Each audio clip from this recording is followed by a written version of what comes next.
अब क्या होगा मीनू, अगर मेजदा ने, अरे अगर उन्होंने साबित कर दिया कि वो। पेशेंस रखिए आप छोटोन, केस अभी प्रॉपर्ली शुरू भी नहीं हुआ है। आपके मेजदा ने कोर्ट को सिर्फ एक हाइपोथेसिस दी है। वो बस असली मुद्दे से भटकाना चाहते हैं कोर्ट को, और जज को मिसलीड भी करे, जो हर वकील करता है। वो चाहते हैं कि उनकी बुनी हुई कहानी पे जज विश्वास कर ले। वो इतनी बड़ी बात बिना सबूत के क्यों करेंगे? छोटन दा। हाँ लालू, क्या खबर है वहाँ पे? झनक, ब्रिजभूषण जी, देवाशीष बाबू, वो क्या सोच रहे हैं? पता नहीं छोटन दा, ब्रिजभूषण जी और झनक तो थोड़े परेशान बैठे हैं, और देवाशीष बाबू वो कोने में चुपचाप अपने कागज समेट रहे हैं। चुपचाप मतलब कुछ नहीं कहा उन्होंने? अभी तक तो नहीं। अब क्या होगा अगर उन्होंने साबित कर दिया कि उर्वशी जी झनक की मां थी, और सृष्टि मुखर्जी जो सबसे बड़ी फ्रॉड है उनके खिलाफ हम लोग कुछ नहीं कर पाएंगे? अरे उर्वशी जी की जान जिन लोगों की वजह से गई, जो जिम्मेदार है उन्हें सजा नहीं मिलेगी। हाँ, लेकिन झनक की माँ तो उर्वशी ही थी ना? क्या कह रही हो तुम? सही तो कह रही हूँ मैं। आप इतना हैरान क्यों हो रहे हैं? देखिए, सिर्फ जन्म देने से कोई माँ नहीं बन जाता। पाल पोस कर पैदा करने वाली भी माँ ही होती है। पर फिर भी झनक को पैदा तो सृष्टि मुखर्जी ने किया है ना? Sadly yes. सृष्टि मुखर्जी जो फ्रॉड है, दुनिया की सबसे बड़ी फ्रॉड है, उन्होंने एक नहीं 4 जिंदगियां बर्बाद की। और अब जहां लालौन छोटौन परेशान है, वहीं मीनू के मन में कई सवाल उठ तो रहे हैं। और वो छोटे बालों वाले कुलभूषण जो इतने सालों से ब्रिजभूषण बने हुए हैं, राजगुरु बन के घूम रहे हैं, उनके खिलाफ हम लोग कुछ नहीं करें। मेजदा ने अगर साबित कर दिया कि ब्रिजभूषण जी और झनक झूठ बोल रहे हैं तो?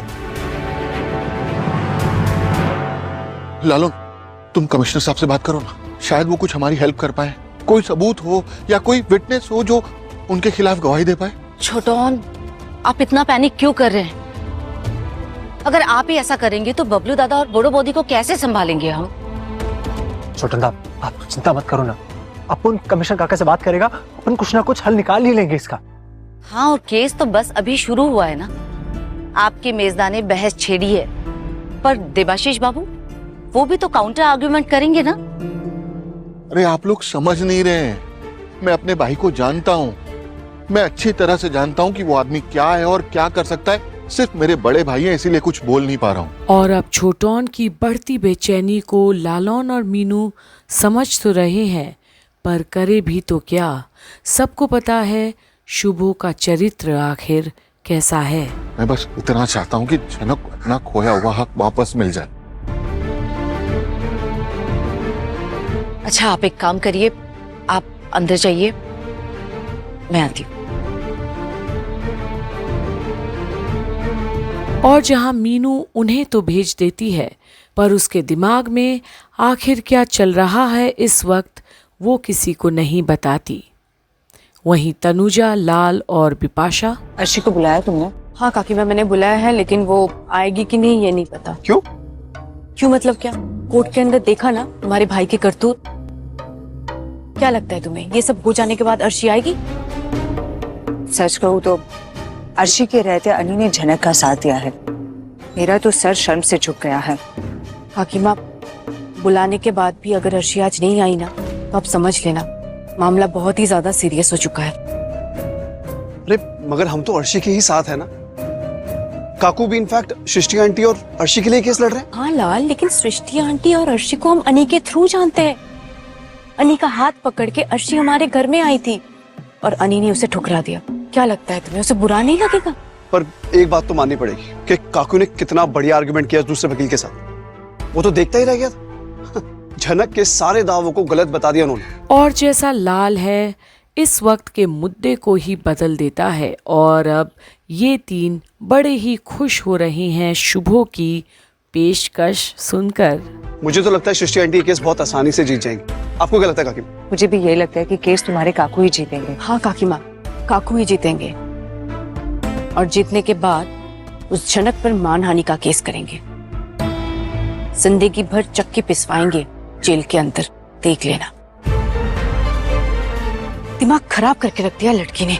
तुम एक बार अर्शी को फोन। हाँ फोन हाँ, तो करो। अभी तक आई क्यों नहीं? मैं कॉल करती हूँ। और अब तो तनुजा घबराती है, आखिर उसका हर कुछ तो बिपाशा ही संभालती है। पर तभी नहीं उठा रही है वो। काट दिया काकी माँ। अर्शी, अर्शी, अर्शी, हाँ बोलिए आंटी। अर्शी बेटा, अनी ने तुम्हारे साथ जो भी किया उसके लिए मैं बहुत ज्यादा शर्मिंदा हूँ।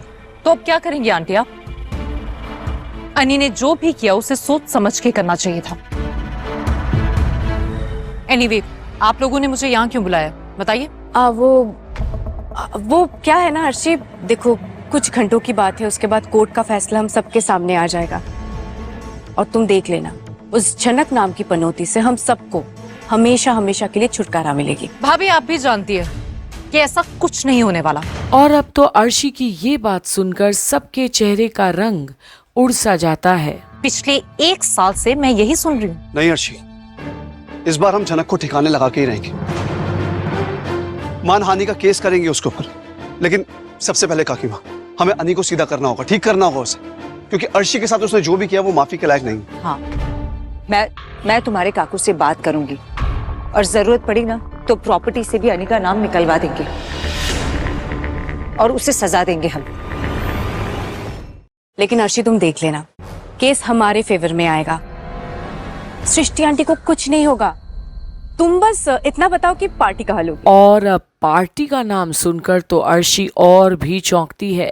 ऐसी भी क्या बात है जिसके लिए अब उन्हें पार्टी करनी है। पार्टी? मुझे कोई पार्टी नहीं चाहिए भाभी। इस टाइम आप पार्टी की बात भी कैसे कर सकती हैं? मैं बस ये चाहती हूँ कि ये केस जल्द से जल्द खत्म हो जाए, मेरी मॉम इनोसेंट प्रूव हो जाए और ये प्रूव हो जाए कि वो झनक मेरी बहन नहीं है। यही मेरे लिए सबसे बड़ा तोहफा होगा। हाँ, ऐसा ही होगा Arshi. Come on, cheer up. आप कैसी बातें कर रही हैं? ऐसी सिचुएशन में मैं चीयर अप कैसे कर सकती हूँ भाभी? आप देख रही है ना क्या चल रहा है। मेरी मॉम का नाम सबके सामने उछाला जा रहा है और मेरी हालत कितनी खराब है। हाँ, मैं मानती हूँ कि आप सब लोग मेरे साथ हैं, लेकिन जिसका हाथ पकड़ के मैं आप लोगों के घर में आई थी वो मेरे खिलाफ है। और अब अर्शी की भी बातें सुनकर किसी के पास कुछ नहीं बोलने के लिए। उसका बर्ताव आप देख रहे हैं मेरी तरफ। और मेरी क्या गलती थी ये कि मैंने अनी से प्यार किया और आज वो किसी दूसरी लड़की के लिए मुझसे रूठा हुआ है। अर्शी, हम समझते हैं, इसीलिए तो तुम्हारे सपोर्ट में हम खड़े हैं। और नहीं भाभी, मैं अब और नहीं सह सकती।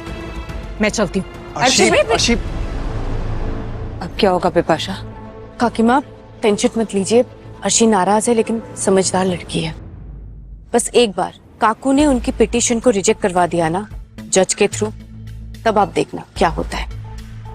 चलिए अंदर चलते, कोर्ट रिज्यूम होने वाली है। हाँ? पर अब बोस परिवार के सदस्य रुके हैं शुभो के जरिए केस जीतने के लिए।